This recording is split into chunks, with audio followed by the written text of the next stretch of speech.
दर्शकों नमस्कार, मैं हूं श्रद्धा तिवारी और आप देख रहे हैं MNS न्यूज टीवी। स्वागत है आपका प्राइम टाइम में। एक नजर आज की हेडलाइंस की ओर। सिलीगुड़ी में क्रिकेट टूर्नामेंट को लेकर दो गुटों में हिंसात्मक झड़प। मुंबई में शिक्षकों का विरोध प्रदर्शन तेज। राजनीति से संन्यास के बाद क्या है अमित शाह का फ्यूचर प्लान? तो खबरें विस्तार से। सिलीगुड़ी में क्रिकेट टूर्नामेंट को लेकर दो गुटों में हिंसात्मक झड़प। पश्चिम बंगाल के सिलीगुड़ी शहर के बागराकोट इलाके में एक क्रिकेट टूर्नामेंट को लेकर दो गुटों के बीच झड़प हो गई। बताया जा रहा है कि दोनों पक्षों के बीच पथराव भी हुआ है। इस घटना के बाद इलाके में तनाव की स्थिति बन गई है। स्थानीय पुलिस ने मौके पर पहुंचकर स्थिति को नियंत्रण में करने के लिए सुरक्षा बल तैनात कर दिए। फिलहाल घटना की विस्तृत जानकारी का इंतजार किया जा रहा है। प्राथमिक जांच में पता चला है कि विवाद टूर्नामेंट के आयोजन को लेकर विवाद के कारण हुआ। पुलिस मामले की गहनता से जांच कर रही है और शांति बहाल करने के प्रयास में लगी हुई है।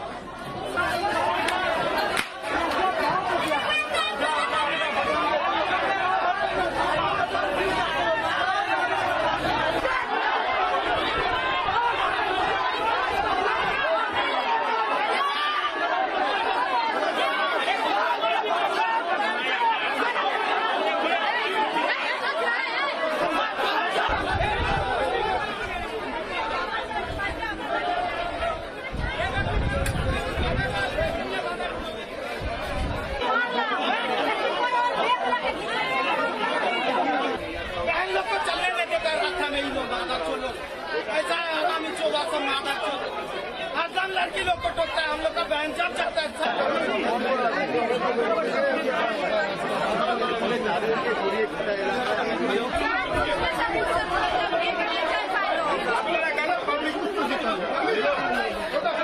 फिलहाल बंद कर दो। गोंडी लग रहा है, मैं सीधा लेकिन तो बड़ा ढील চালাচ্ছে ঢিল দেখেন ঢিল না, এটা কালবার দিয়ে মারছে। আমাদের কাছে মরম আছে, নিজে আছে, আমরা বের করি।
बढ़ते अगली खबर की ओर। मुंबई में शिक्षकों का विरोध प्रदर्शन हुआ तेज। महाराष्ट्र आजाद मैदान में जारी शिक्षकों के विरोध प्रदर्शन के बीच एनसीपी एससीपी के विधायक रोहित पवार ने सरकार पर निशाना साधा है। उन्होंने कहा है कि सत्ता में आने के 10 महीने बाद भी शिक्षकों को वह अनुदान नहीं मिला है जिसका वादा किया गया था। विधायक ने बताया है कि कल यहाँ लगभग 12,000 शिक्षक विरोध में जुटे थे, जो अब बढ़कर 18,000 तक पहुंच गए। उन्होंने कहा कि कल गिरीश महाजन ने शिक्षकों से आश्वासन दिया था कि मुख्यमंत्री और दोनों उप मुख्यमंत्री शिक्षक प्रतिनिधियों के साथ बैठक बुलाकर उनकी मांगे मानेंगे। कल पूरी रात आपने शिक्षकों के साथ बिताई है, क्या कहना चाहेंगे, क्या आप संदेश देना चाहेंगे? देखो 14 अक्टूबर 2024 मतलब जो इलेक्शन है विधानसभा का जो महाराष्ट्र में हुआ था, उसके आचार संहिता लगने के एक दिन पहले एक जीआर निकाला गया था इन टीचर्स के बारे में। वो जीआर ऐसे था कि अनुदान इन सब जो टीचर्स है उनको वो मिल जाएगा, लेकिन 10 महीना हो गए, मतलब उसके बाद इलेक्शन हो गया, उनको वोट्स मिल गए, सत्ता में आ गए, सरकार स्थापन किया, लेकिन 10 महीना हुआ है, उनको अभी तक वो अनुदान मिला नहीं। फर्स्ट अधिवेशन हो गया, दूसरा हो गया, अभी तीसरा चालू है। तब ये जो टीचर्स है उन्होंने डिसाइड किया कि अभी एक साथ आने की जरूरत है।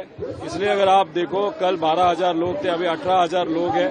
बहुत बड़े संख्यों में यहाँ पे लोग आ रहे हैं। कल जब मैं इनसे मिला, उनको हमने शब्द दिया था, ये तो जो आंदोलन है वो सब टीचर्स ने वहाँ पे उठाया है, हमने उनको सपोर्ट किया है। तो जो शिक्षक निर्णय लेंगे हमारा सपोर्ट रहेगा। उनका एक निर्णय था, यहाँ पे हम बैठ कर रहेंगे। कल रात भर मैं खुद यहाँ पे था। कल शाम को यहाँ पे प्रेशर बढ़ने के बाद महाजन साहब जो मंत्री है यहाँ पे आए और उन्होंने यहाँ पे जो शिक्षक है उनको शब्द दिया कि अभी दूसरे दिन मतलब आज 11, 12, 1 के टाइम के आसपास मुख्यमंत्री और दोनों डीसीएम एक मीटिंग बुलाएंगे। वहाँ पे यहाँ के जो प्रतिनिधि है शिक्षक वो वहाँ पे जाएंगे और वहाँ पे चर्चा होके जो मांगनी या डिमांड्स ये जो टीचर्स के वो पूरी डिमांड्स हम एक्सेप्ट करेंगे, ऐसे वहाँ पे कहा गया है। गिरीश महाजन जी ने ये जो आश्वासन दिया है कि नहीं बात होगी, वो जो ब्रिज बनने का जो हमेशा बनते हैं महाजन साहब, अब इससे आपकी क्या भूमिका है? क्योंकि शरद पवार साहब भी यहाँ आके जाए। देखो 12,000 लोग कल थे, अभी 18,000 लोग हैं। ये विषय 70,000 टीचर्स का है, तो धीरे धीरे 2-3 दिन में ये जो आंकड़ा है वो 70,000 तक जा सकता है। अगर इन्होंने डिसाइड किया कि अपने मम्मी पापा को, पिताजी को, अपने बेटों को, बेटियों को अगर यहाँ पे लेके आए, वो आंकड़ा 1 लाख के आगे जा सकता है। ये सरकार को वो अफोर्ड नहीं होगा। इसलिए ये सरकार 100% आज कुछ न कुछ तो पॉजिटिव निर्णय ये जो हमारे टीचर्स हैं उनके बारे में लेंगे। अगर वो डिमांड जो हमारी है वो उन्होंने एक्सेप्ट नहीं की तो ये सरकार को बहुत बड़ी कीमत, पॉलिटिकल कीमत वहाँ पे मोदनी पड़ेगी। टीचर्स का इतना बड़ा सवाल है, अभी महाराष्ट्र में जो बड़े मुद्दे हैं, क्या इनको भाषा मराठी को लेकर भटकाया जा रहा है? नहीं, कुछ भी नहीं। ये देखो, इनको बताया गया था इलेक्शन के पहले, शब्द दिया था जीआर के माध्यम से कि आपको हम अनुदान देंगे, हम आपको सपोर्ट करेंगे। इलेक्शन हो गया और इलेक्शन होने के बाद आप 10 महीना हो गया, अभी तक उनको अनुदान नहीं दे रहे। तो ये सरकार ने जो शब्द दिया था उसके बारे में ये आंदोलन है। अभी किसानों को उन्होंने शब्द दिया था कि आपके हम लोन वेवर देंगे, अभी तक लोन वेवर नहीं हुआ। हमारी जो लाड़की बहना थी उनको बताया था 1500 से 2100 तक लेके जाएंगे, वो वहाँ पे शब्द पूर्ण नहीं किया।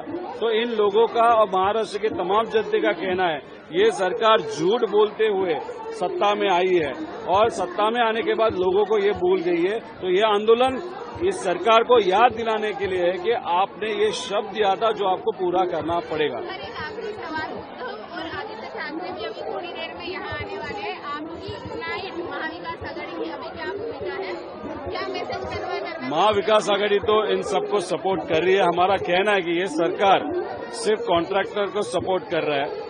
अभी शक्ति मार्ग जो 85,000 करोड़ का ये सरकार करने वाली है, वहाँ पे गडकरी साहब ने नेशनल हाईवे ने ऑलरेडी एक रोड बना के रखा है। तो 85,000 करोड़ रुपीस क्यों आपको खर्चा करना है? तो इनको 1000 करोड़ दे सकते हो, किसानों को मदद कर सकते हो, लाड़की बहना को मदद कर सकते हो।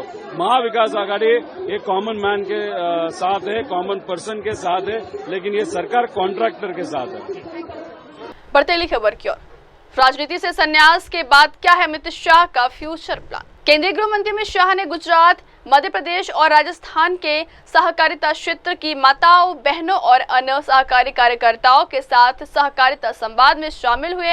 इस दौरान गृह मंत्री ने अपने रिटायरमेंट प्लान के बारे में भी खुलासा किया। शाह ने कार्यकर्ताओं के साथ संवाद में बताया कि मैंने तो तय किया है कि मैं जब रिटायर हो जाऊंगा तो बाकी का जीवन वेद, उपनिषद और प्राकृतिक खेती के लिए खर्च करूंगा। प्राकृतिक खेती इस प्रकार का वैज्ञानिक प्रयोग है जो कई प्रकार के फायदे देता है।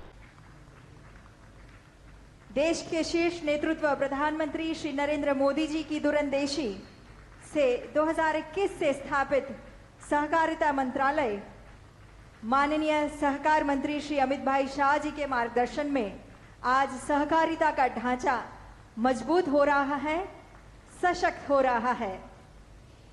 बहुत बहुत स्वागत माननीय मंत्री जी का। तो आज पैक्स, दूध मंडली, मत्स्य मंडली, अभिनव सहकारी समिति, महिला किसान, पशुपालक बहनें, व्यवस्थापक, सहकारिता से जुड़ी युवा महिलाएं, ऐसे विविध सहकारी प्रतिनिधि हमारे बीच उपस्थित हैं और हम सब उत्सुक और उत्साहित हैं माननीय मंत्री जी के साथ संवाद के लिए। माननीय मंत्री जी के अनुमति से हम ये संवाद का आरंभ करते हैं। वैसे एक तो डरे बगैर बोलना और सच बोलना। जो सच है, आपकी कठिनाइयां हैं, आपको फायदा हुआ है या तो आपके सुझाव है, क्या करना चाहिए। 1 बजे कौन आएगा? वो है ना? डरे बगैर बताइए। 52 मिनट। और आप बताएंगे तो आपके जैसी कई बहनें और आपके जैसे कई पैक्स के लोगों को ये सुधार का फायदा मिलेगा, क्योंकि अंततोगत्वा ये सारी योजनाएं पैक्स के जो मेंबर है या डेयरी के मेंबर है या मत्स्य पालन मंडली के मेंबर है, उनके फायदे के लिए। तो सरकार ने जो योजनाएं करी, इसका अच्छा अनुभव है तो वो भी बताइए। गुजरात में तो मैं जानता ही हूं कि सबकी संपन्नता बहुत बड़ी है। जिन्होंने दूध के व्यवसाय के साथ गुजरात में जुड़े, वो सबकी संपन्नता बड़ी है। मेरे गांव में जब डेयरी नहीं थी तब 3 मकान थे पक्के, और डेयरी आने के बाद 5 साल में मेरे गांव में कच्चे मकान सिर्फ 60 थे, बाकी सारे पक्के हो चुके थे। तो ये मैंने देखा है, जमीन पर देखा है, और अब मंत्रालय में देख रहा हूं तो उसमें भी मालूम है। परंतु आप बिल्कुल बेखौफ होकर, जरा भी डर रखे बगैर बताइए। सर्वप्रथम मैं आमंत्रित करूंगी मीरलबेन आशाभाई रबारी, जो कि मकपत विस्तार ऊंट उछेरक मालधारी सहकारी मंडली लिमिटेड से हैं। मैं मिरल रबारी, मैं कच्छ से आई हूँ। कच्छ को सभी सूखी रण प्रदेश की तरह देखते हैं, परंतु ऐसा नहीं है। जैसे हम लोग देख सकते हैं कि नजर नजर में फर्क होता है, नजरिए में भी फर्क होता है। जैसे कि पानी का ग्लास है, उसे आधा कोई भरा हुआ देखेगा तो आधा कोई खाली देखेगा। वैसे ही मैं बात करना चाहूंगी, माननीय वड़ा प्रधान श्री नरेंद्र भाई मोदी जी ने कच्छ को कुछ ऐसे नजरिए से देखा जो और कोई नहीं देखा। बाल बच्चों का भी शिक्षण में और सभी जगह बहुत ज्यादा प्रगति हुई है हमारी। इसीलिए मैं धन्यवाद देना चाहूंगी उस वजह से कि हम 360 परिवार आज स्थिर होकर स्थायी जीवन जी रहे हैं। और सरहद डेयरी का एक मैं पॉइंट भी बताना चाहूंगी सर। कच्छ के अंदर चार कैमल मिल्क की डेयरियां हैं, तो हमारे यहाँ सभी कोड ऑनलाइन होते हैं। तो क्या होता है कि ऊंट तो 12-13 किलोमीटर चलती रहती है, वो कहाँ पर रुकती नहीं है। तो आज वो मांडवी है तो कल वो मुंद्रा में भी होंगी। तो सरहद डेयरी ने क्या किया है, सबके कोड ऑनलाइन किए हैं। तो आज आप यहाँ भी दूध भरा सकते हो और कल वहां भी। तो ये पशुपालकों को बहुत ज्यादा इससे फायदा हुआ है, इससे मैं धन्यवाद कहना चाहूंगी। और दूसरा सवाल तो नहीं कहूंगी सर, अपनी बात रखना चाहती हूँ कि सर अगर हो सके तो कैमल मिल्क है उसे केमिकल ट्रायल में भेजा जाए और उस पर रिसर्च की जाए। तो वो ऑलरेडी मैंने 4 आयुर्वेदिक कंपनियों को ऊंटनी के दूध की औषधीय गुण जो है और कौन कौन से इसके गुण किस रोग के लिए काम आ सकते हैं, इस पर बहुत डिटेल रिसर्च चल रहा है। 4 कंपनियों का चल रहा है और उसमें से एक कंपनी ने तो इसको पूरा भी कर लिया है, बाकी 3 का भी समाप्ति की ओर है। उसके बाद देश भर के ऊंट पालन करने वाले क्षेत्र वैसे बहुत कम है, मगर सब जगह से ये मिल्क को कलेक्ट कर कर उसका औषधीय गुण का उपयोग कर कर अनेक गुना रेट कैसे मिल सकता है ऊंट पालन करने वालों को, वो हम एक योजना राजस्थान सरकार और गुजरात सरकार दोनों मिलकर बनाने हैं। मुझे नागौर से 3 साल पहले किसी का पत्र आया था कि हमारी ऊंट की प्रजातियां लुप्त हो रही। उस वक्त मैंने ये आयुर्वेदिक कंपनियों को कहा था और उन्होंने करा। अब उनके दूध के औषधीय गुणों का स्टडी कर कर इसमें से कुछ रोग की सटीक दवाइयां अगर बनती है तो ये ऊंट का दूध का जो रेट है वो अनेक गुना हम बढ़ा सकते हैं। और जब ऊंट पालन और ऊंटनी के दूध का रेट बढ़ेगा तो स्वाभाविक रूप से नस्ल संरक्षण में हमें बहुत फायदा होगा। नस्ल संरक्षण के लिए भी राजस्थान सरकार अभी वैज्ञानिक तरीके से किस प्रकार से नस्ल का संरक्षण और संवर्धन दोनों हो सकता है, इसके लिए भी बात कर रही है। धन्यवाद। इस महत्वपूर्ण संवाद के बाद आगे बढ़ते हैं। नौगांव पैक से हमारे बीच मध्य प्रदेश से पधारी है रुचिका परमार। सर्वप्रथम मैं मंच पर आसीन महान माननीय मंत्री जी एवं यहाँ पर आसीन भाई बहनों एवं मुझसे बड़े आदरणीय माता पिता की उम्र के उन सभी का धन्यवाद करना चाहूंगी जो उन्होंने मुझे इस अवसर दिया अपना अनुभव साझा करने का। मेरा नाम रुचिका परमार है। मैं मध्य प्रदेश के धार जिले की जिला सहकारी केंद्रीय बैंक मर्यादित धार में समिति प्रबंधक के पद पर IBPS के माध्यम से जो चयन हुआ उसमें मेरा भी चयन हुआ। जैसा कि हमारी संस्था में 2508 मेंबर की संस्था है जिसमें हम 15 करोड़ का नगद एवं खाद का वितरण करते हैं। तो हमारी संस्था में हम मेंबर्स कितने हैं संस्था में? 2508। खाद वितरण के अलावा क्या करते खाद हो? वितरण के साथ हम नगद का वितरण करते हैं प्लस समर्थन मूल्य का भी कार्य करते हैं। उसके साथ ही हम PDS का भी कार्य करते हैं। तो जैसा कि अभी अपनी सहकार से समृद्धि के तहत एक पहल चल रही संस्था को एमपेक्स में कन्वर्ट करने का, तो उसमें हमारे बरसों से कई एक संस्था की जमीन रखी है जिसको अनयूज्ड रखी है, तो हम उसको यूज करके वहां पे एक मैरिज गार्डन का प्रस्ताव किया है जिससे कि अपने जो संस्था में मेंबर्स है और जो गांव में मेंबर्स है वो सिटी में जाते हैं मैरिज गार्डन के लिए अपने वैवाहिक कार्यक्रम के लिए। कितनी जगह है आपके पास? सर जैसे अपने पास 1 हेक्टेयर की जमीन है तो उसमें अपन marriage garden. District cooperative bank से संबंध है आप? जी सर है। आप डिटेल देखकर जाइए। डिस्ट्रिक्ट कोऑपरेटिव बैंक से जरूर लोन कराएंगे। हाँ। और सभी पैक्स ने इस प्रकार की कोई न कोई अन्य गतिविधि जो पैक्स को समृद्ध करे, पैक्स के खर्चे निकल जाए, इतना इनकम इसमें से हो, ऐसी कोई न कोई गतिविधि आप जोड़ सकते हो।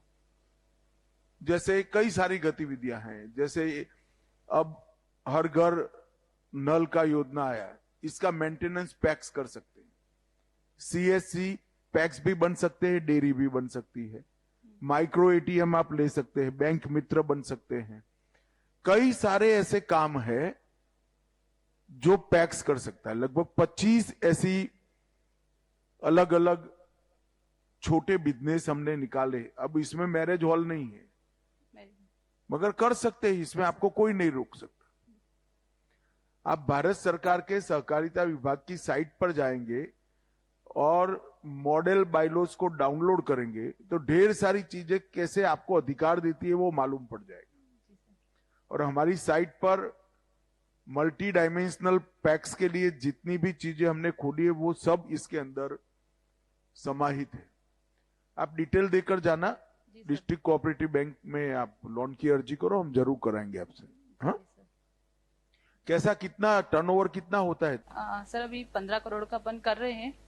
15 करोड़ का होता 15 है। करोड़ का। इसमें से खाद का कितना है? खाद का अपना समथिंग 3 करोड़ 3 करोड़ का है और बाकी नगद का अपन वितरण करते हैं। तो अच्छा है व्यापार आपका। हाँ, शुभकामनाएं रुचिका जी। और अब हमारे बीच है नोजीबेन नितिश भाई चौधरी जो कि बनासकांठा गुजरात से।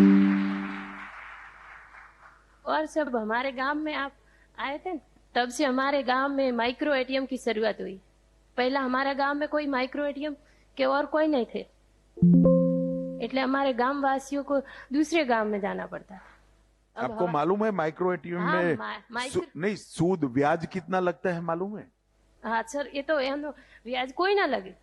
सभी मेंबर बन गए हैं? सभी मेंबर को मिलता है ना? सभी मेंबर नहीं है। तो हमारे ग्राहक मित्र છે, ડેરીમાં ગ્રાહક મિત્ર છે 675, તેમાંથી 200-250 જેટલા જ 250 लोग बने। हाँ, दूसरे लोग तो ऑनलाइन।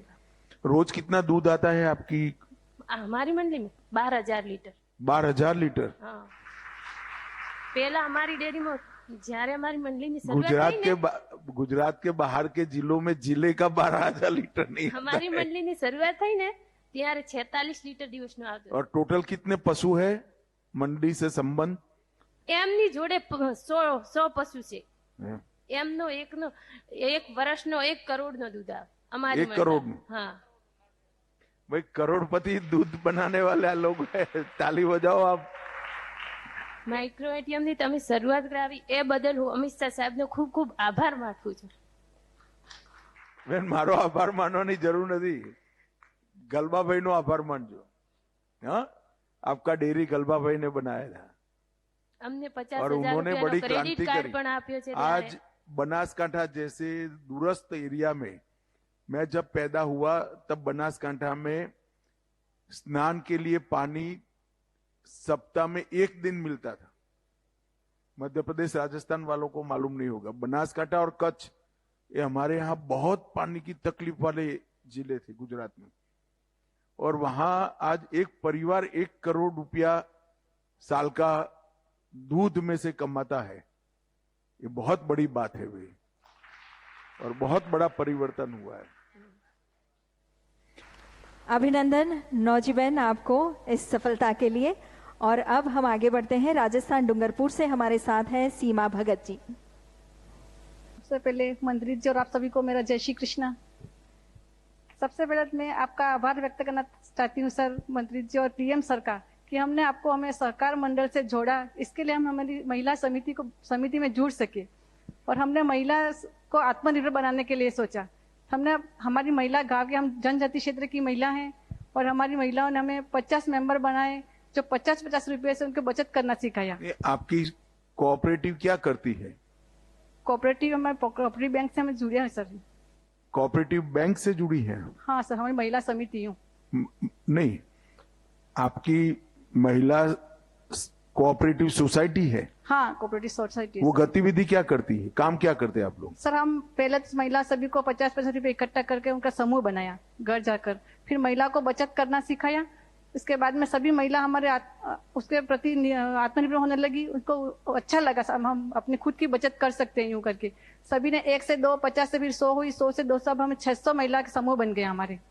इसमें से हमने सभी महिलाओं ने अच्छी जमा राशि करने लगी और फिर 1000 रुपया किया मासिक, 2000 यूं करके 3, 4, 5,000 तक महिला को हम मासिक जमा कर देती है बचत खाता। कितनी महिलाएं जुड़ी है सभी बचत गट होकर? 600 महिलाएं सर हमारी। 600 महिलाएं। और हाँ। कितना पैसा जमा हुआ है अभी? सर हमारे 2.5 करोड़ की डिपॉजिट हो गई है हमारी महिलाओं की। अरे वाह, हाँ। बहुत बड़ा काम किया है आपने सर। सभी महिला हमारे आत्मनिर्भर बन गई है सभी। उसका क्या प्रबंधन करते हैं 2.5 करोड़ रुपए का?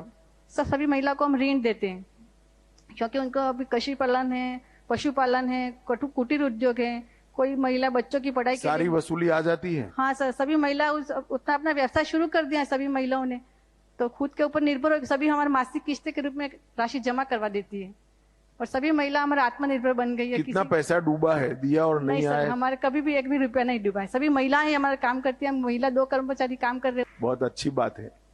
और सर और काम कितनी महिलाएं करती है? हम 2 ही कर्मचारी है हमारे। 2 ही कर्मचारी। हाँ, और सभी महिला अब हमारे से संतुष्ट हैं कि हम। कंप्यूटर लाए हैं आप? नहीं सर, हम यही आपसे आग्रह करना चाह रहे हैं कि हमें कंप्यूटराइज बनाया जाए। आप वहाँ लिखवा दीजिए, मैं कल ही जिला बैंक से बात करूंगा। हाँ। जिला कौन सा है आपका? डूंगरपुर जिला सर। डूंगरपुर जिला। सर, डूंगरपुर जिला से, मैं राजस्थान से डूंगरपुर जिला, मैं अपनी बचत घर योजना महिला सहकारी समिति लिमिटेड बरबोदनिया।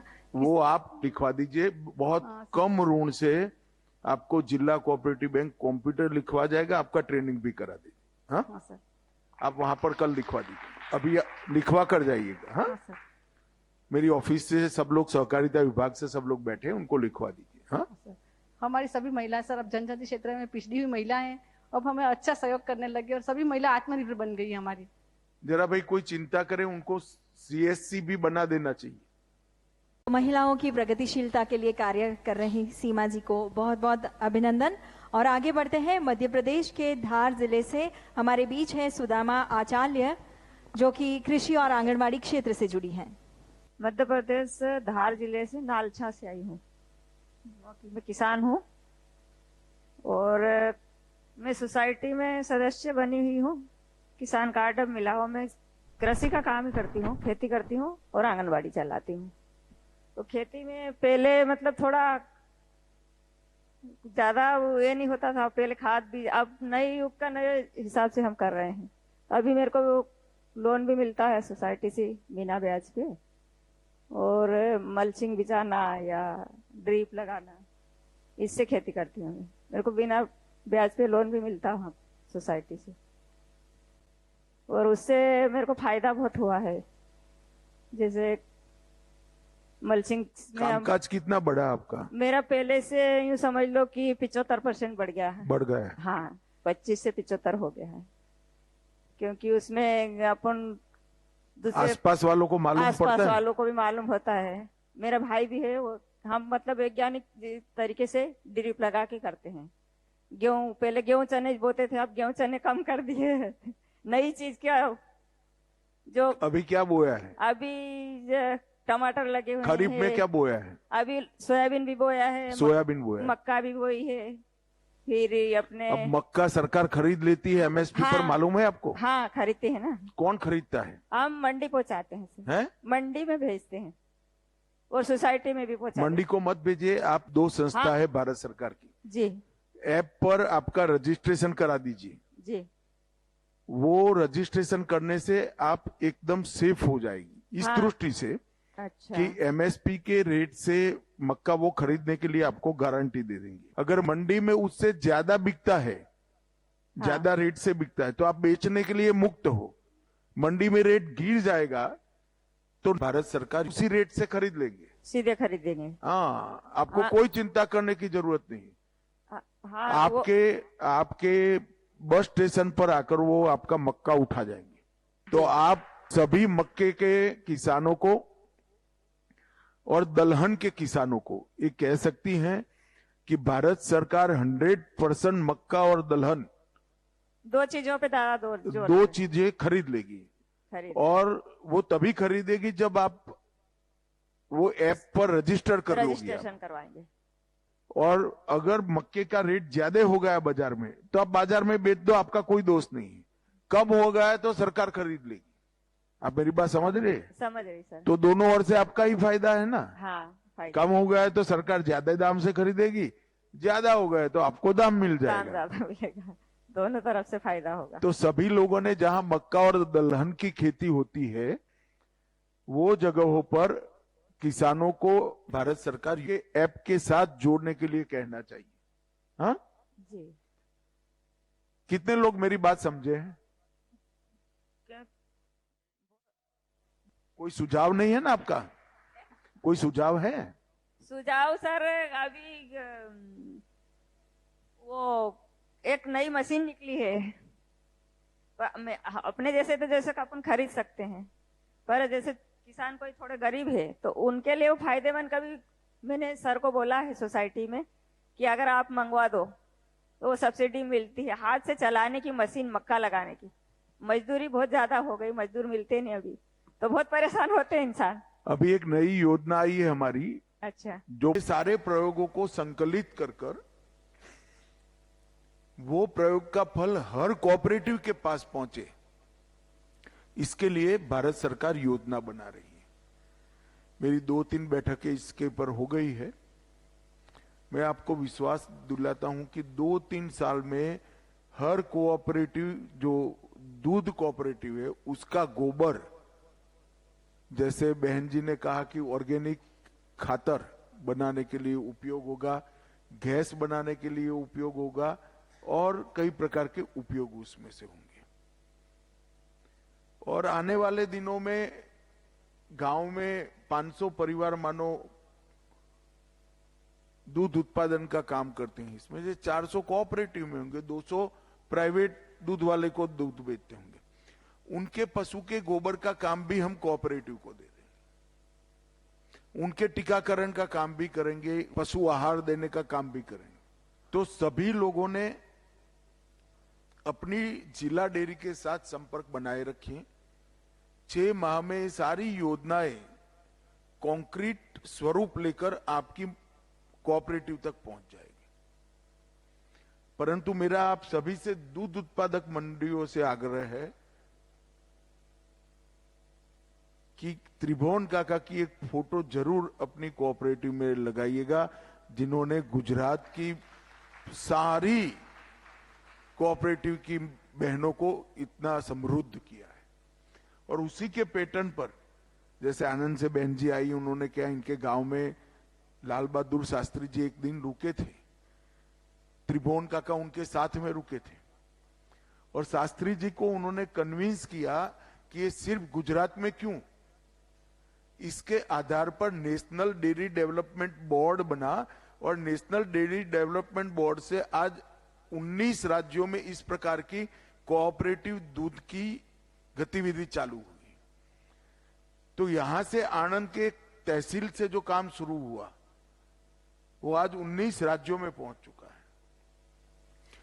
दूसरा, हमारे सामने बहुत बड़ा काम है और विशेषकर कोऑपरेटिव सेक्टर ने उसको सोचना चाहिए। मैंने तो तय किया है कि मैं जब भी रिटायर्ड हो जाऊंगा, मैं मेरे बाकी का जीवन वेद, उपनिषद और प्राकृतिक खेती के लिए खर्च करूंगा। ये प्राकृतिक खेती ये इस प्रकार का एक वैज्ञानिक प्रयोग है जो कई प्रकार के फायदे देता है। फर्टिलाइजर वाला गेहूं खाने से कैंसर होता है, बीपी बढ़ता है, डायबिटीज होती है, थायराइड की प्रॉब्लम आती है। शुरू में तो हमें मालूम नहीं पड़ा। तो खाने वाले के शरीर को अच्छा रखने के लिए फर्टिलाइजर, केमिकल बगैर का खाना खाना,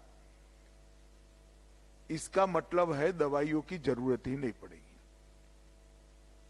दूसरा, उत्पादन बढ़ता है। मेरे खेत पर मैंने प्राकृतिक खेती अपनाई है। आज मेरे उत्पादन में लगभग 1.5 गुना बढ़ोतरी हो चुकी है।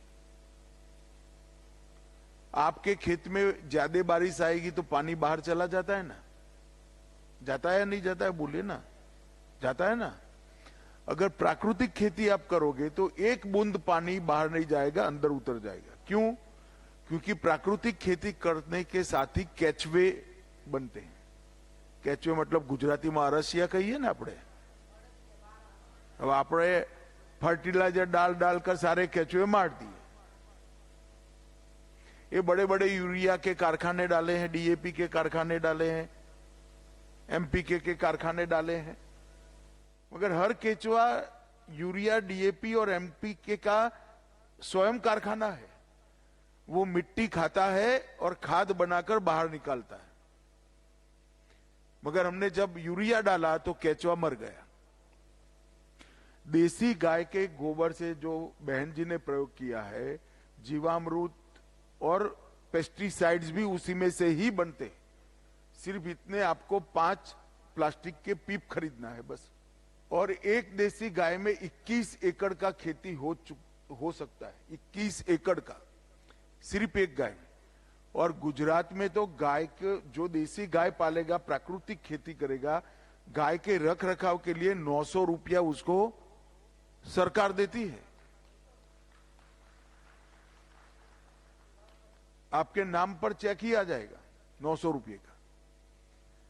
इससे आपका उत्पादन भी बढ़ता है, खाने वाले की सेहत भी अच्छी होती है, धरती भी हमारी अच्छी हो जाती है, पानी का भी बचाव होता है। सभी प्रकार से प्राकृतिक खेती हमारा फायदा करता है। और भारत सरकार के सहकारिता मंत्रालय ने प्राकृतिक खेती का जो अनाज है वो खरीदने के लिए कोऑपरेटिव बनाई है। और बहन जी को गेहूं का भाव 2 गुना मिला, मगर एक गेहूं अमेरिका जाता है तो 6 गुना मिलता है। तो वो एक्सपोर्ट करने के लिए भी हमने कोऑपरेटिव बना दिया है। तो सभी लोगों ने, दूध का व्यवसाय करने वालों ने अपने गोबर के लिए भी चिंता करनी चाहिए। और गोबर का उपयोग केवल और केवल प्राकृतिक खेती में करते। बहुत सारे किसान गोबर को ऐसे ही डाल देते खेत में। एक छोटा सा प्रोसेस कर चूना, गुड़, गोबर और 2-3 हल्दी और 2-3 केमिकल डालकर अगर आप जीवामृत बनाकर डालते हो, इसको हिलाकर 36 घंटा रखना पड़ता है। तो एक गोबर कभी यूरिया न डाल पाए ऐसे खेत की रचना करेगा। और आप यूरिया का जो खर्चा करते हो वो सारा खर्चा बच्चों को अच्छा खाना खिलाने में करिए, खिलौना लाने में करिए और बच्चों को नए कपड़े दिलाने में करिए। आपका उत्पादन भी कम नहीं होगा, आप पुण्य का काम भी करोगे, क्योंकि किसी को अच्छी सेहत दोगे। दूसरा पुण्य का काम करोगे, एक देसी गाय का पालन करोगे। और इसीलिए हमने प्राकृतिक खेती को बहुत बढ़ावा दिया है।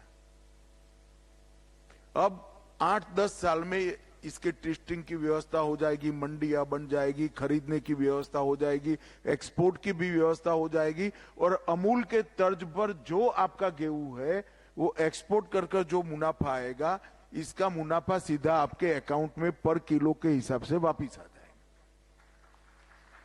ये सारी व्यवस्था भारत सरकार ने के कोऑपरेटिव मंत्रालय ने की है। मैं जब गृह मंत्री बना तब सारे लोग मुझे कहते थे बड़ा महत्वपूर्ण विभाग आपको मिल गया, देश का गृह मंत्री होना। सरदार पटेल साहब थे तो बहुत बड़ी बात होती है गृह मंत्रालय। मगर जिस दिन मुझे सहकारिता मंत्री बनाया उस दिन मैं मानता हूं कि गृह मंत्रालय से भी बड़ा डिपार्टमेंट मुझे मिल गया है, जो देश के गरीबों के लिए काम करता है, किसानों के लिए काम करता है, गांव के लिए काम करता है, बोल नहीं पाते ऐसे पशुओं के लिए काम करता है। आप सब भी कोऑपरेटिव से जुड़े हो, बहुत सम्मान के साथ काम करिएगा। आप लोगों को मिलकर अच्छा हुआ। मैं देश भर में 3-3 राज्यों की ऐसी 10 चौपालें लगाने वाला हूं, इसी प्रकार की खुलकर बात करना। और उसमें से आपके जो सुझाव आज कुछ आए हैं, ऐसे आएंगे, तो उसके आधार पर सहकारिता मंत्रालय का आगे का काम भी हम करेंगे। कुछ ऐसा लगता है तो मेरे नाम से मेरे घर के पते पर चिट्ठी भेज देना, मैं खुद पढ़ूंगा और आपको जवाब भी दूंगा। और अगर कोई सुझाव नहीं है तो घर में अच्छा प्रसंग है तो निमंत्रण तो जरूर मुझे भेज देना। बहुत अच्छा लगा आप लोगों को मिलकर। ढेर सारी थकान, ढेर सारा तनाव, ढेर सारी चिंताएं, जब इतनी हंसकर बहनें साथ में बैठती है तो अपने आप उतर जाता है। बहुत अच्छा लगा आप लोगों को मिलकर। आप सभी का बहुत बहुत धन्यवाद। बहुत बहुत धन्यवाद माननीय मंत्री जी। बढ़ते अगली खबर की ओर। हिमाचल में पीड़ित परिवारों से मिले नड्डा। हिमाचल प्रदेश के मंडी जिले में आई विनाशकारी बाढ़ के बाद भाजपा राष्ट्रीय अध्यक्ष जेपी नड्डा ने बुधवार को प्रभावित इलाकों का दौरा किया है। उन्होंने बाढ़ में लापता और मृतकों के परिजनों से मुलाकात कर उन्हें ढांढस बंधाया और भरोसा दिलाया कि केंद्र सरकार हर संभव सहायता देगी। नड्डा ने कहा है कि इस आपदा में राजनीतिक मतभेदों से ऊपर उठकर सभी को मिलकर पीड़ितों की मदद करनी चाहिए। उन्होंने राहत सामग्री वितरित की और विशेष राहत पैकेज का भी भरोसा दिया।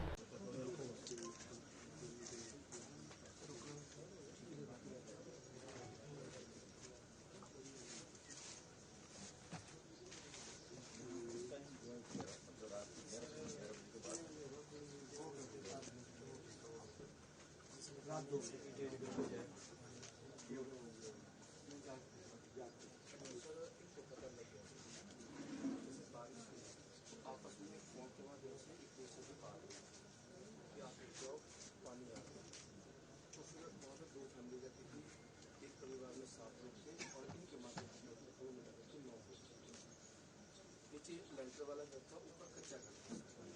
उन्हें लगा कि हम नीचे जो 7 लोग जाते हैं उनके पास जाते हैं और नीचे लेंटर वाला तो उस 9 किलो लेंटर पे इकट्ठा हो गया। फिर फोन पे बातचीत कर रहे थे, पानी बढ़ गया, एक साइड के दूसरा उसके बीच में। और फिर लगभग 2:15 बजे के बीच में जब लास्ट बातचीत हुई कि अब हम नहीं बचेंगे, इतना ये लास्ट वर्ड थे उन सबके, जिसके साथ भी बातचीत हो रही थी। तो फिर भी करके जमीन भी में लगभग 15 से 20 बीघा जमीन वहाँ पे और खंडर बन गए। अब बड़े बड़े पत्थर है, नुकसान हो गए थे। तो वही लास्ट बातचीत हुई और उनकी माता जी 13 में मिले, 13 पिताजी को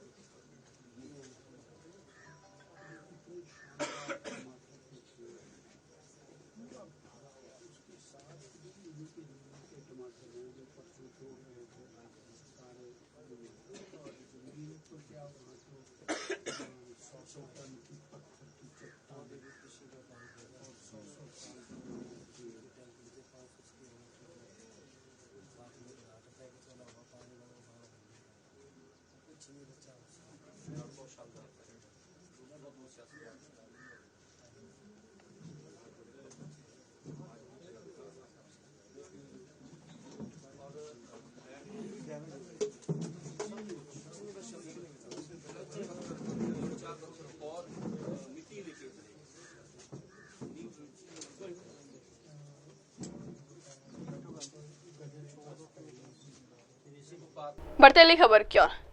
हिमाचल की बाढ़ में बचे एकमात्र परिवार की दर्द भरी कहानी। हिमाचल प्रदेश के मंडी जिले के थुनाग इलाके में हाल ही में आई भीषण बाढ़ और बादल फटने की घटना ने जिंदगी को जैसे थाम दिया है। गांव के कई हिस्सों में तबाही का ऐसा मंजर है कि अब वहां इंसानी जिंदगी के कोई निशान नहीं दिखते। एक स्थानीय निवासी ने बात करते हुए बताया है कि उस दिन ऐसा तूफान आया कि कुछ भी खड़ा नहीं बचा। हमारे मवेशी सब कुछ खत्म हो गया है। मेरे पास 100 बकरियां और 4 गाय थी, सब खत्म हो गई हैं। अब वहां कुछ भी नहीं बचा। 3 घर भी खत्म हो गए हैं। अगर आप वहां का इलाका देखेंगे तो आपको लगेगा ही नहीं कि वहां कोई घर था। वहां 10 परिवार रहते थे, सिर्फ हमारा परिवार ही बचा।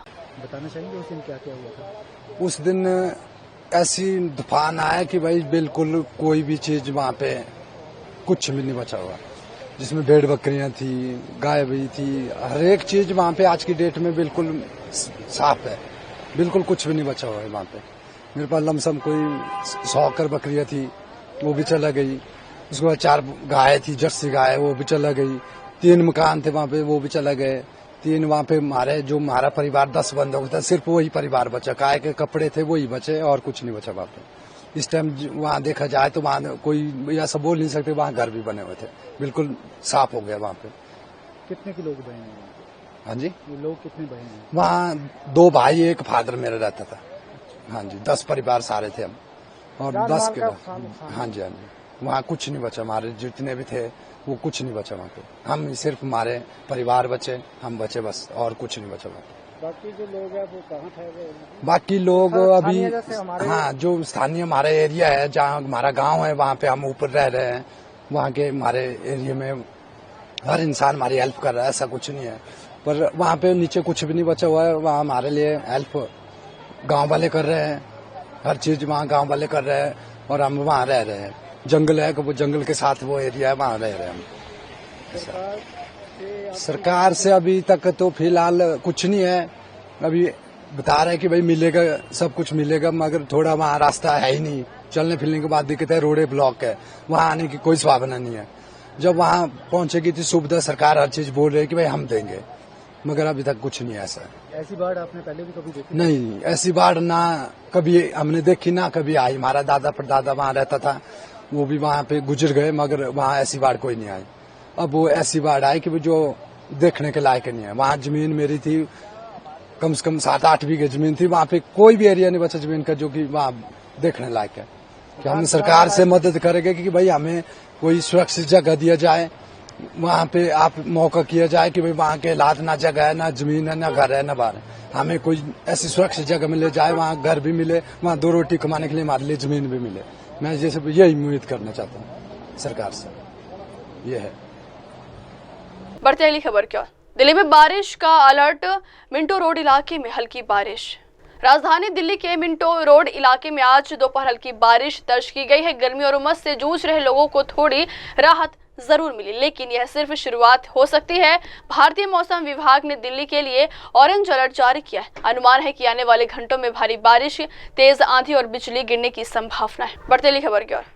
गुरु पूर्णिमा पर सीएम योगी आदित्यनाथ ने गोरखनाथ मंदिर में की पूजा अर्चना। यूपी के सीएम योगी आदित्यनाथ ने गुरु पूर्णिमा के पावन अवसर पर आज गोरखपुर स्थित गोरखनाथ मंदिर में पूजा अर्चना की। मुख्यमंत्री योगी, जो स्वयं नाथ पंथ के अनुयायी और गोरखनाथ पीठाधीश्वर भी हैं, ने गुरुओं के प्रति श्रद्धा व्यक्त करते हुए विशेष पूजा में भाग लिया। मंदिर परिसर में सुबह से ही भक्तों की भीड़ उमड़ी रही। वहीं योगी आदित्यनाथ ने गोरखपुर में आयोजित जनता दर्शन कार्यक्रम में आम लोगों से मुलाकात कर उनकी समस्याएं भी जानी।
बढ़ती खबर की ओर। ठाणे में लिफ्ट में फंसे पेंटर को एनडीआरएफ ने 15 घंटे बाद बचाया। महाराष्ट्र के ठाणे जिले में एक निजी निर्माणाधीन इमारत की दीवारों पर पेंटिंग कर रहे एक व्यक्ति बिजली गुल होने के कारण लगभग 15 घंटे तक लिफ्ट में फंसा रहा। राष्ट्रीय आपदा प्रतिक्रिया बल की टीम ने समय पर कार्रवाई करते हुए इस व्यक्ति को सुरक्षित बाहर निकालने में सफलता हासिल की। बताया जा रहा है कि पेंटिंग कर रहे व्यक्ति को अचानक बिजली चली गई, जिससे के बाद लिफ्ट बंद हो गई और वह अंदर फंस गया। उसके फंसे रहने की सूचना मिलने पर एनडीआरएफ की टीम तुरंत पहुंची और उसके बचाव के लिए आवश्यक कदम भी उठाए।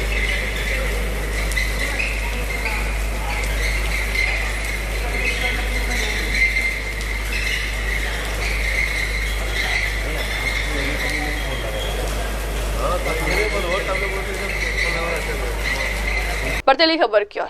रामदास आठवले की दो टूक। केंद्रीय मंत्री रामदास आठवले ने महाराष्ट्र में हिंदी भाषा विवाद पर सख्त रुख अपनाया है। रामदास आठवले ने कहा है कि भाषा के नाम पर दादागिरी कर संविधान की धज्जियां उड़ाई जा रही है। आठवले ने साफ कहा है कि हिंदी भाषा के नाम पर गुंडागर्दी बर्दाश्त नहीं की जाएगी, दादागिरी करने वालों को जेल भेजा जाएगा। आठवले ने यूपी के 2026 पंचायत और 2027 विधानसभा चुनाव में आरपीआई की भागीदारी की भी घोषणा की। बाबा साहब अम्बेडकर जी ने देश का संविधान लिखा था ड्राफ्टिंग कमेटी के चेयरमैन के नाते, और इस संविधान का सम्मान हर राज्य में, हर देश में, हर व्यक्ति की तरफ से होना ही चाहिए। लेकिन हमारे मुंबई में मराठी के मुद्दे पर संविधान की धज्जियां उड़ाने का काम हो रहा है, संविधान के खिलाफ भूमिका रखने का प्रयत्न हो रहा है। या मराठी भाषा का तो हर एक को अभिमान है ही है, मराठी भाषा अपनी है ही है महाराष्ट्र के लोगों की। लेकिन मुंबई आर्थिक राजधानी है और वहाँ मराठी लोगों के साथ साथ नॉन मराठी लोगों का भी योगदान मुंबई के कैरेक्टर को बदलने के लिए, इकोनॉमिक कैपिटल बनाने के लिए उनका भी बहुत बड़ा योगदान रहा है। इसीलिए मुझे लगता है कि मुंबई को बदनाम करने की कोशिश राज ठाकरे, उद्धव ठाकरे की तरफ से हो रही है और इन थप्पड़ मारने के घटना का हम तीव्र धिक्कार करते हैं और इसी तरह के थप्पड़ लगाने का प्रयत्न होगा तो मुझे लगता है यहाँ कोई मराठी का अपमान बिल्कुल नहीं कर रहा है। या मराठी पर हमारा प्रेम है ऐसे भी लोग बोल रहे हैं, और जो नॉन मराठी लोग हैं उसमें 80% लोग मराठी बोलते हैं। लेकिन कुछ लोगों को अगर मराठी नहीं आती होगी तो उनको मराठी बोलने तो उनको थप्पड़ लगाएंगे। ये मुझे लगता है कि ये कोई दादागिरी, गुंडागर्दी बिल्कुल मुंबई में नहीं चलेगी और इसीलिए ये घटना का हम तीव्र धिक्कार करते हैं और वहाँ के नॉन मराठी लोगों की रक्षा करने का प्रयत्न जरूर हमारी तरफ से हो जाएगा। ये इसलिए कर रहे हैं कि भाई ये उनको लगता है कि भाई अभी महानगर पालिका का चुनाव आ रहा है और वहाँ उद्धव ठाकरे जी की छुट्टी वहाँ जो होने वाली है, वह हमारी महायुति सत्ता में आने वाली है, वहाँ मुंबई महानगर पालिका पर हमारा झंडा लहरने वाला है। इसीलिए ये दो भाई कभी भी इकट्ठा ना आने वाले, ये दो भाई इकट्ठा आए हैं और महानगर पालिका को सामने रखकर मराठी वोटों को अपनी तरफ खींचने का प्रयत्न उनका है। लेकिन मराठी लोग हमारे साथ भी है, हमारे महायुति के साथ भी है, पूरा मराठी वोट उनको बिल्कुल नहीं मिलेगा और महानगर पालिका के चुनाव में उनको लगता है कि हमारा फायदा होगा, लेकिन उनको बिल्कुल फायदा होगा नहीं। महाराष्ट्र में दोनों एक साथ आए, लेकिन राज ठाकरे खाली भाषणबाजी करते, गुंडागर्दी करते हैं और वो कैंडिडेट खड़े करते तो उनका कैंडिडेट चुनकर आता नहीं है। उनके साथ कुछ लोग है, मतलब जो नौजवान लोग उनके साथ है, लेकिन वोट उनके पास नहीं है। उद्धव ठाकरे का जो वोट था वो पूरा खिसक चुका है। एकनाथ शिंदे जी 40 एमएलए को साथ में लेकर हमारे महायुति के साथ आए और इसीलिए उद्धव ठाकरे के पार्टी के रोज लोग एकनाथ शिंदे के साथ जा रहे हैं, इसलिए वो डर गए हैं। उनको लग रहा है कि भाई मुंबई महानगर पालिका हमारे हाथ से निकल जाएगी, इसीलिए राज ठाकरे के साथ उन्होंने कॉम्प्रोमाइज़ किया है। लेकिन उसका उनको बिल्कुल फायदा होगा नहीं। बढ़ते अगली खबर की ओर। गुरुग्राम में कई इलाकों में जल भराव, यातायात प्रभावित। दिल्ली एनसीआर में जारी भारी बारिश से जनजीवन प्रभावित हो रहा है। हरियाणा के गुरुग्राम में कई इलाकों में भारी जल भराव की स्थिति बन गई है।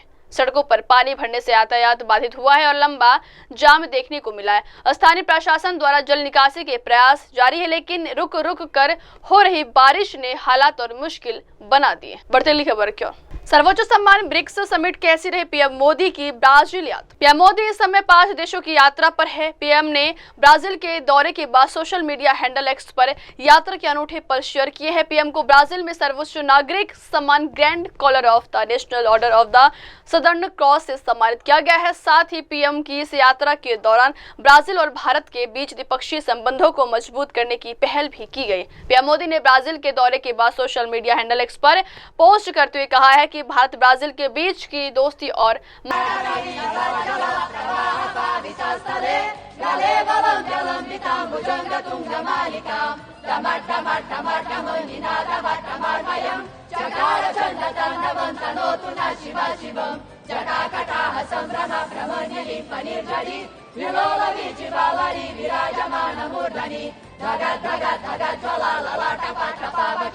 किशोर चंद्रशेखरे रति प्रतीक्षणं मम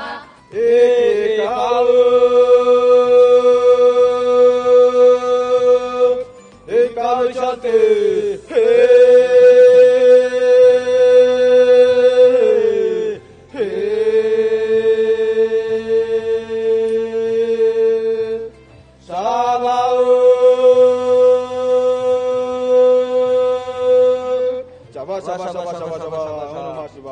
ओम हर हर नमः पार्वती पतये।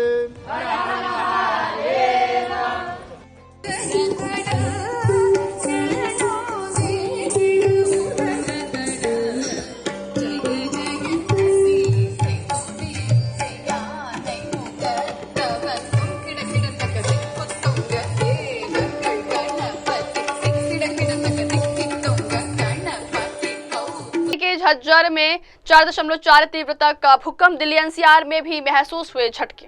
आज सुबह 9:04 पर हरियाणा के झज्जर जिले में रिक्टर पैमाने पर 4.4 तीव्रता का भूकंप आया। भूकंप का केंद्र झज्जर में ही था और इसके झटके बिजली एनसीआर सहित आसपास के इलाकों में भी तेज से महसूस किए गए। एक स्थानीय निवासी ने बताया कि मैं अपने कार्यालय में काम कर रहा था कि अचानक कंप्यूटर सिस्टम और पंखे हिलने लगे। यह बहुत डरावना था। हम भागकर बाहर निकले। भूकंप का केंद्र झज्जर में है, इसलिए हमें एक आफ्टर शॉक की आशंका है। मैंने पहले कभी ऐसा भूकंप महसूस नहीं किया था। ऑफिस में काम कर रहा था तो सारा सिस्टम मेज और पंखा हिलने लग गया, तो बड़ा डरावना था एकदम। जल्दी से भाग के बाहर आया, परिवार को देखा तो नीचे ही थे, लेकिन था बहुत डरावना था, खतरनाक। और अभी पता लगा है कि उसका एपिसेंटर भी झज्जर में है। पहले तो बताया रोहतक, लेकिन अब झज्जर बता रहे हैं। तो डर है कि अगले 2-3-4 घंटे में कुछ कहीं दोबारा ना आ जाए, आफ्टर शॉक जो होते हैं। इससे पहले तो कभी ऐसा देखा है? नहीं, इससे पहले मैंने कभी इतना तेज झटका कभी महसूस नहीं किया। आज से पहले कई बार महसूस हुआ है, लेकिन इतना तेज झटका आज तक नहीं महसूस हुआ था कभी। तो कह सकते हैं this is a bad experience. बिल्कुल बिल्कुल, टोटली सब कुछ अंदर तक 2-3 मिनट नॉर्मल होने में लग गए कि ये क्या था। पड़तेली खबर की ओर। प्रशांत किशोर क्यों कह रहे हैं ऐसा, निशाने पर तेजस्वी यादव और आरजेडी। मतदाता सूची के विशेष गहन पुनरीक्षण के विशेष विरोध में महागठबंधन ने बुधवार को बिहार बंद का ऐलान किया था। कांग्रेस नेता राहुल गांधी और आरजेडी नेता तेजस्वी यादव ने बिहार बंद के समर्थन में मार्च निकाला। कन्हैया कुमार और निर्दलीय सांसद पप्पू यादव भी उसी गाड़ी पर चढ़ना चाहते थे जिस पर राहुल गांधी और तेजस्वी यादव मौजूद थे, लेकिन पप्पू यादव और कन्हैया कुमार को उस गाड़ी पर चढ़ने ही नहीं दिया गया। इसी मामले को लेकर बिहार में राजनीतिक बहस गर्म हो गई है। जनसुराज पार्टी के कर्ता धर्ता प्रशांत किशोर ने कहा है कि कांग्रेस बिहार में आरजेडी की पिछलग्गू पार्टी है। आरजेडी नहीं चाहती कि बिहार में कांग्रेस का कोई ऐसा नेता सक्रिय हो जो आरजेडी को चुनौती। बैन पे हैं, वो प्रोटेस्ट कर रहे हैं, लेकिन उसी बैन पे पप्पू यादव चढ़ना चाह रहे हैं, कन्हैया कुमार चढ़ना चाह रहे हैं, लेकिन सिक्योरिटी उनको धक्का दे रही है, वो नीचे गिर जा रहे हैं। भाई ये उनका इंटरनल मामला है। जहां तक कन्हैया कुमार जी का सवाल है, मैं ऐसा समझता हूं कि वो बिहार में कांग्रेस के सबसे प्रभावशाली नेताओं में है, वो चाहे कांग्रेस में हो। लेकिन मुझे कहने में कोई गुरेज नहीं है कि कांग्रेस में जितने नेता बिहार में हैं, उसमें अगर किसी में प्रतिभा है तो कन्हैया कुमार उन चंद नेताओं में है जिसमें प्रतिभा है, कुछ कर सकते हैं। और अगर कांग्रेस उनका इस्तेमाल बिहार में नहीं कर रही है तो ये दिखाता है कि जो बात हम लोग कहते हैं कि कांग्रेस बिहार में आरजेडी की पिछलग्गू पार्टी है और आरजेडी का जो नेतृत्व है वो कन्हैया कुमार जैसे लोगों से इतना घबराता है कि वो सोचता है कि कोई नया आदमी आ जाएगा तो हमारे नेतृत्व को चुनौती हो जाएगी या हमारे पिछलग्गू बनकर वो हमेशा नहीं रहेगा। इसलिए आरजेडी वाले नहीं चाहेंगे कभी कि कन्हैया कुमार जैसे लीडर कांग्रेस में या उस तरह के और भी जो काबिल लड़के हैं वो कांग्रेस में कभी सक्रिय हों। भाई जब गाड़ी पर आप प्रोग्राम कर रहे हैं, जो वीडियो हम लोगों ने देखा है उसमें तो बीसीओ लीडर खड़े हैं, उसमें कन्हैया कुमार भी हो सकते थे।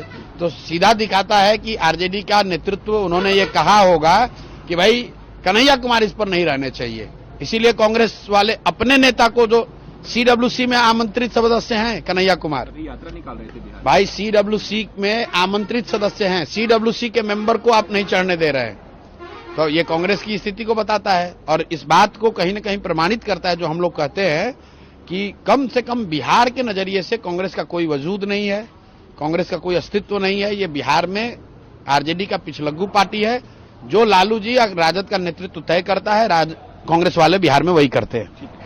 अब वक्त हो चलो खबरें की बात खबरें मेरे सहयोगी मीनल के साथ, तब तक लिए देखते रहिए देश और दुनिया की तमाम बड़ी खबरें। धन्यवाद। आप देख रहे हैं एमएनएस न्यूज, सच